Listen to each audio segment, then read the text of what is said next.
Hello everyone, ICT virtual classes में मैं योगेश केमनी आपका स्वागत करता हूं। तो जैसा कि आप जानते हैं, हम पढ़ रहे थे force and laws of motion, यानी कि बल और गति के नियम। और गति के आज हम तीसरे नियम की बात करेंगे। दो नियम हम जान चुके हैं, न्यूटन का फर्स्ट लॉ और न्यूटन का सेकंड लॉ। तो आज हम बात करने वाले हैं Newton third law of motion की, यानी कि न्यूटन के गति का तीसरा नियम।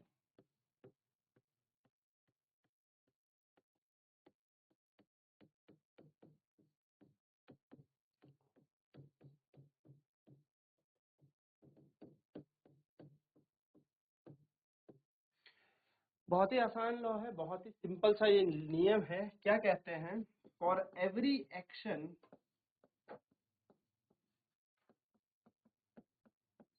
There is an equal and opposite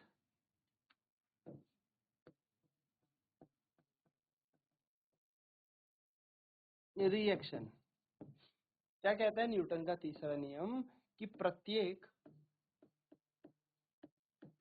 प्रत्येक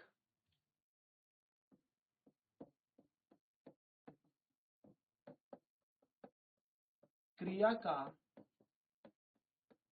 एक विपरीत और समान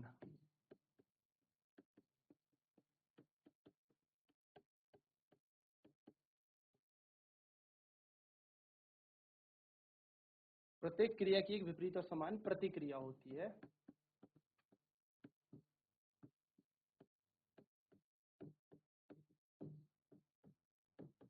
यानी कि मान लो, यदि ये एक बॉल है और यहाँ पर एक दूसरी बॉल है और ये एक दूसरे को टक्कर मारेंगे। क्या करेंगे? टक्कर लगाएंगे। तो टक्कर लगने से पहले ये दोनों एक दूसरे की तरफ आ रही थी, टक्कर लग गई। तो ये ए बॉल है, ये बी बॉल है। तो इस ए बॉल ने बी बॉल पर एक एफ ए बी बल लगाया।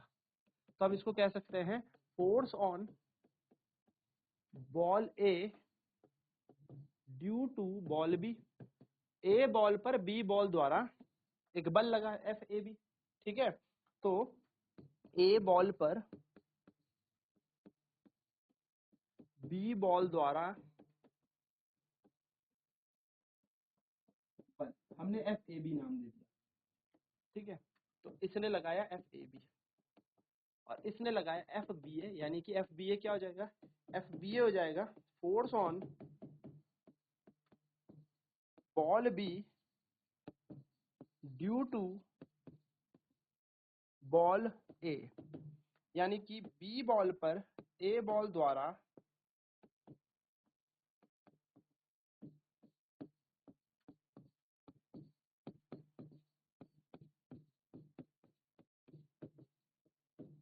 लगाया बल। अब ये एक दूसरे पर बल लगा रहे हैं। तो जब ये एक दूसरे पर बल लगाएंगे तो क्या कहता है न्यूटन का थर्ड लॉ? कि हर एक एक्शन का एक इक्वल और अपोजिट रिएक्शन होगा। यानी कि एक विपरीत और समान क्या होगी?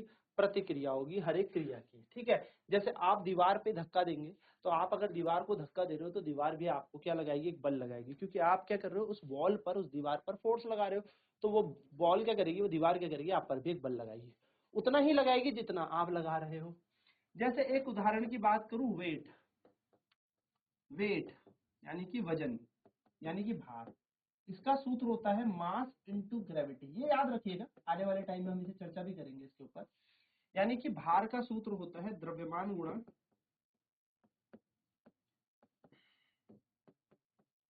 गुरुत्वीय त्वरण। गुरुत्वीय त्वरण या गुरुत्वाकर्षण त्वरण, जिसको हम कहते हैं W बराबर mg। तो जब आप किसी टेबल या चेयर के ऊपर किसी भी चीज को रखते हैं या किसी बॉक्स को रखते हैं, तो इस बॉक्स का कुछ ना कुछ द्रव्यमान होगा, कुछ मास होगा, और ये बॉक्स इस सतह पर कितना वजन लगाएगा, कितना भार लगाएगा? mg। अब क्योंकि यहाँ पर बॉक्स ने क्या किया? एक क्रिया की। वेट क्या है? एक एक्शन है। किसके थ्रू? किसी बॉक्स के थ्रू। किस पर? इस सरफेस, इस सतह पर। तो इस सतह ने एक अभिक्रिया की होगी, एक रिएक्शन फोर्स लगाया होगा, जिसको हम नॉर्मल रिएक्शन, अभिलंब प्रतिक्रिया भी कहते हैं। तो नॉर्मल रिएक्शन लगाया होगा। यानी कि यहाँ पर mg क्या है, एक एक्शन है बाय बॉक्स ऑन, आप कह सकते हो सरफेस, बॉक्स द्वारा सतह पर क्रिया। और आर क्या है, रिएक्शन है, क्या है, reaction by surface on box. तो उसने क्या किया, एक रिएक्शन किया, ठीक है। नोट पॉइंट याद रखेंगे, और छोटा सा ही नोट पॉइंट है, एक्शन हो चाहे रिएक्शन हो, यानी कि action and reaction are forces, क्रिया और प्रतिक्रिया बल होते हैं।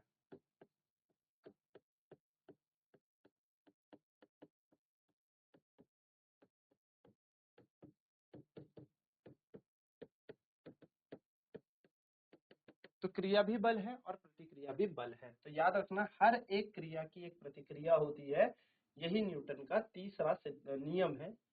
चलिए फटाफट से नोट करेंगे इसे, एंड देन फिर बढ़ते हैं हम आगे की तरफ।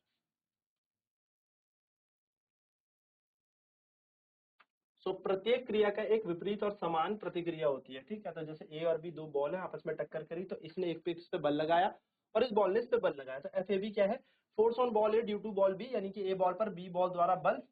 और एफ बी ए क्या है, force on ball B due to ball A, यानी कि बी बॉल पर ए बॉल द्वारा लगाया गया बल, ठीक है। तो ये यहाँ पर एक दूसरे पर बल लगा रहे हैं। अब ये दोनों के दोनों बल समान है और विपरीत है, ठीक है। एफ ए बी बराबर होता है एफ माइनस का एफ बी ए। अब यहाँ पर देखो, वेट जो होता है, जैसे एग्जांपल मैंने लिया, वो होता है मास इनटू ग्रेविटी, यानी कि भार का सूत्र होता है द्रव्यमान गुणा गुरुत्वीय त्वरण, तो mg वेट होता है। अब फॉर एन एग्जांपल, मैं किसी चेयर पे बैठा या मैं किसी कुर्सी पे बैठा, तो कुर्सी पर मैंने क्या लगाया, अपना वजन लगाया होगा, है ना। कुर्सी पर मैंने अपना वजन लगाया। अब जब मैं कुर्सी पे वजन लगाऊंगा तो कुर्सी क्या हो जाएगी, नीचे की तरफ दबती है ना, पिचकती है, यानी कि वेट लगाया, तो वो कुर्सी मुझ पे क्या लगाएगी, एक ऊपर की तरफ रिएक्शन फोर्स लगाएगी। अगर सिर्फ वेट वेट लगता तो कुर्सी टूट जाती, नीचे गिर जाता मैं। लेकिन कुर्सी ने क्या किया, मुझको बैलेंस करने के लिए, जैसे हमने संतुलित बल पढ़े थे, ऊपर की तरफ एक बल लगाया, जिसको हमने नॉर्मल रिएक्शन यानी कि अभिलंब प्रतिक्रिया कहा। यानी कि हमने क्या किया, मैं जब कुर्सी पर बैठा तो मेरा वजन जो है वो क्या है, एक्शन है, यानी कि वजन जो है वह चेयर के ऊपर, कुर्सी के ऊपर एक प्रतिक्रिया क्रिया का काम कर रहा है। और जो कुर्सी है वो मेरे ऊपर, जिससे मुझे बैलेंस, मुझसे संतुलित बना के बैठी है, मुझे संतुलन बना के बैठी है, वो है एक अभिलंब प्रतिक्रिया, यानी कि कुर्सी ने मेरे ऊपर क्या किया है, एक प्रतिक्रिया बल किया है, ठीक है। चलिए फटाफट नोट डाउन करेंगे, ठीक है। तो ये यहाँ पर mg क्या है, वेट है, वेट है हमारा एक्शन, और रिएक्शन हो जाएगा r, ठीक है। तो mg action by the box on surface, यानी कि इस वस्तु ने, इस बॉक्स ने सतह पर कितना एक्शन किया, यानी कि क्रिया की, वो है mg बराबर द्रव्यमान गुणा गुरुत्वीय त्वरण, और r क्या है, reaction by the surface on box, यानी कि इस सरफेस ने बॉक्स पर कितना रिएक्शन लगाया। तो एक्शन और रिएक्शन दोनों के दोनों बल होते हैं, फोर्सेज होते हैं, ये बात याद रखना कि क्रिया और प्रतिक्रिया दोनों बल होता है, ठीक है। अच्छा, एक बहुत ही इंपॉर्टेंट पॉइंट है, ठीक है। अब आप कहेंगे सर, एक्शन जो होता है वो लगाया और रिएक्शन लग गया, तो ये तो एक दूसरे के इक्वल एंड अपोजिट है, तो ये तो एक दूसरे को काट देंगे, नहीं। याद रखना, एक्शन एंड रिएक्शन, ये बहुत ही इंपॉर्टेंट पॉइंट है इस लॉ का। Action and reaction always act on different bodies,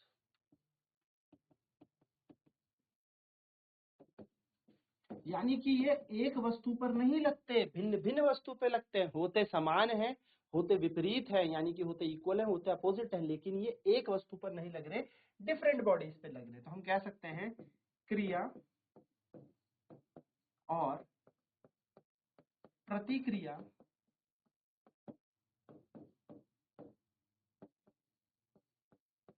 भिन्न भिन्न वस्तुओं पर लगती है, यानी कि एक ही वस्तु पर नहीं लगती, इसलिए ये एक दूसरे को म्यूचुअली कैंसिल नहीं करती, एक दूसरे को ये काटते नहीं है। अदरवाइज तो टोटल फोर्स बॉडी पे जीरो हो जाएगा, बट ऐसा नहीं होता, ठीक है। तो बहुत इंपॉर्टेंट बात है, फटाफट से इस इंपॉर्टेंट पॉइंट को नोट लिखना अच्छे से अंडरलाइन के साथ, क्योंकि ये क्वेश्चन बहुत इंपॉर्टेंट है। चलिए एग्जाम्पल, क्या होता है क्रिया और प्रतिक्रिया। तो सबसे पहला उदाहरण याद रखेंगे, वॉकिंग इज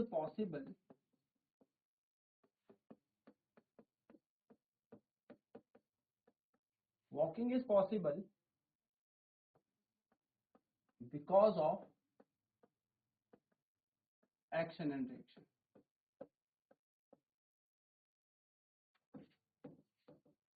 देखो हम चल सकते हैं, चलना कब संभव है? चलना क्रिया और प्रतिक्रिया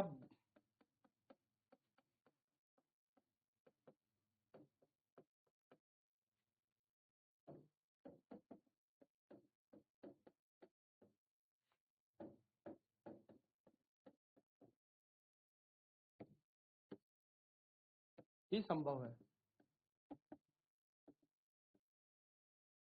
ठीक है ना। देखो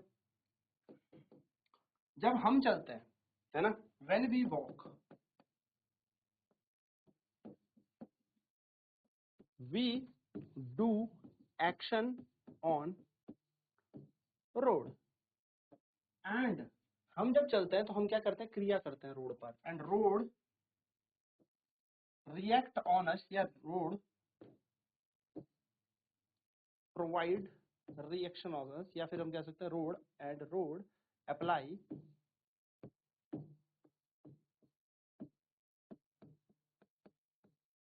रिएक्शन ऑन अस। यानी कि जब हम चलते हैं तो हम भूमि पर क्रिया करते हैं,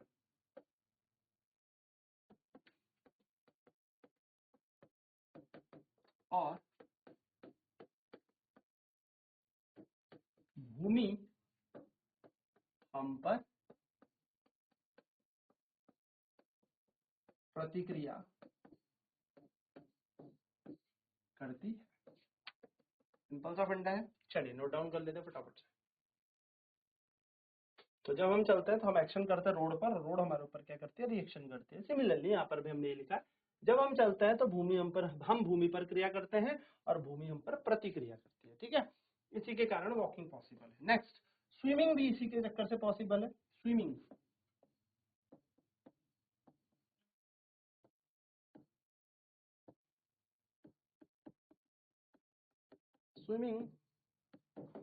is possible because of action and reaction। कई बार ना ऐसा आ जाता है कि स्विमिंग किसके कारण हो सकती है, कौन से नियम से हम समझ सकते हैं? तो स्विमिंग पॉसिबल किसके कारण? एक्शन रिएक्शन, क्रिया प्रतिक्रिया, यानी कि न्यूटन थर्ड लॉ, न्यूटन के तीसरे नियम द्वारा। Swimming is possible because of action and reaction, यानी कि तैरना भी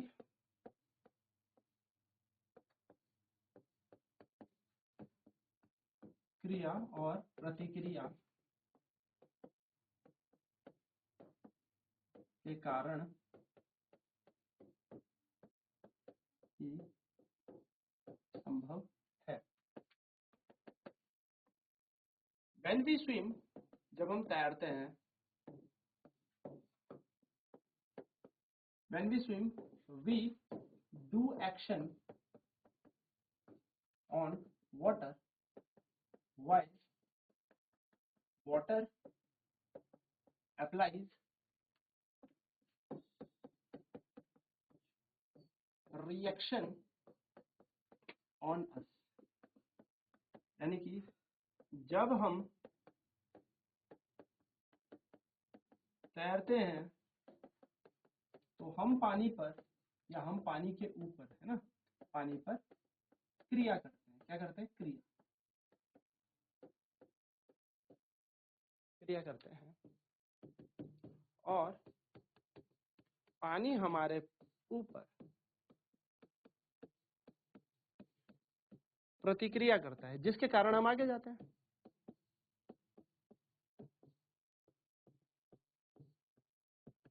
तो चलना पॉसिबल एक्शन रिएक्शन के कारण, स्विमिंग पॉसिबल एक्शन रिएक्शन के कारण, ठीक है। ये छोटी छोटी चीजें याद रखिए। चलिए नोट डाउन कर लेंगे इसे।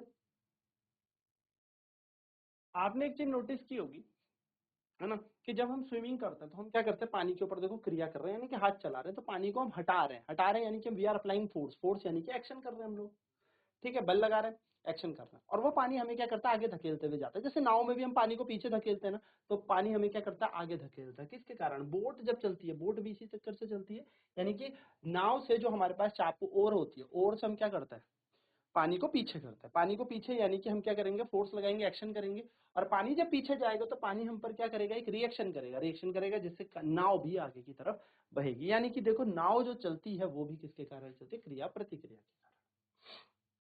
तो ये बेसिक सी चीजें आपको ध्यान में रखनी है एक्शन और रिएक्शन को याद करते वक्त, कि एक्शन और रिएक्शन न्यूटन्स का थर्ड लॉ, और एक्शन और रिएक्शन एक दूसरे पर, मतलब एक बॉडी जो लगाती है दो विपरीत वस्तुओं पे लगता है, दो अलग अलग वस्तुओं पर लगता है, जिसके कारण वो एक दूसरे को कैंसिल नहीं करता, म्यूचुअली एक दूसरे को काटता नहीं है, इसलिए यहाँ पर हम पॉसिबली चल पा रहे हैं। अदरवाइज एक्शन भी मेरे पे लगता, रिएक्शन भी मुझ पे, तो मैं चल ही नहीं पाता, है ना, फोर्स तो कट जाते हैं आपस में। अब नेक्स्ट क्लास में बात करेंगे कंजर्वेशन ऑफ मोमेंटम, यानी कि संवेग संरक्षण की। आज की क्लास में इतना ही। आईटीसी वर्चुअल क्लासेस में जुड़ने के लिए धन्यवाद, आपका दिन शुभ हो। सो यहाँ पर हमने जाना कि न्यूटन थर्ड लॉ क्या होता है, एक्शन एंड रिएक्शन होता है। तो आईसीटी वर्चुअल क्लासेस में यहाँ पर इतना ही। नेक्स्ट क्लास में हम बात करेंगे कंजर्वेशन ऑफ मोमेंटम की। आज की क्लास में जुड़ने के लिए धन्यवाद, आपका दिन शुभ हो।